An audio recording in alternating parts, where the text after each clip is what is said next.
त्याच्याबद्दल एवढंच सांगायचंय की कुणाला तरी जिंकवण्यासाठी आपण जर निवडणूक लढवू पाहत असू तर आता जनतेनं ह्याचा विचार करणं गरजेचं आहे.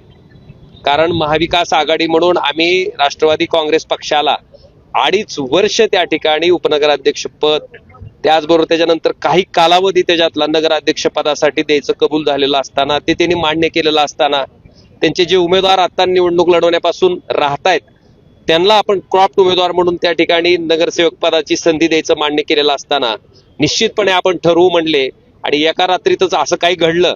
मला वाटतंय धाराशिव मधली जनता सुज्ञ आहे.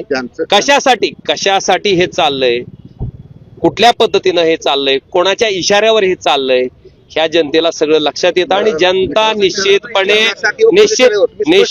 निश्चितपणे त्या ठिकाणी सर्वसामान्य लोक ह्याच्यावर येणाऱ्या 2 डिसेंबरच्या मतदानाच्या माध्यमातून शिक्कामोर्तब करतील.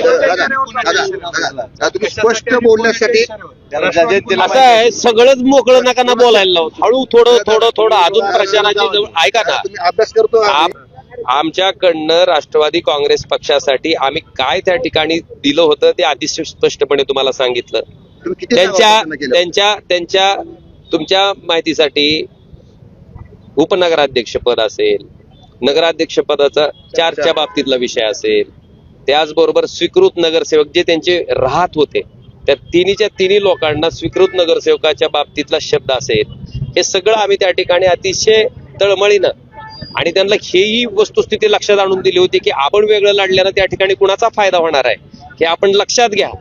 आणि त्याच्यासाठी आम्ही त्यांना विनंती केल्या, पण तरी सुद्धा 2-3 बैठका झाल्याच्या नंतर काहीतरी कुरापत काढून मला वाटतंय आता त्यांचा इशारा देणारा जुना मालक कोण आहे ही त्या ठिकाणी ह्या शहरातली जनता जाणून आहे.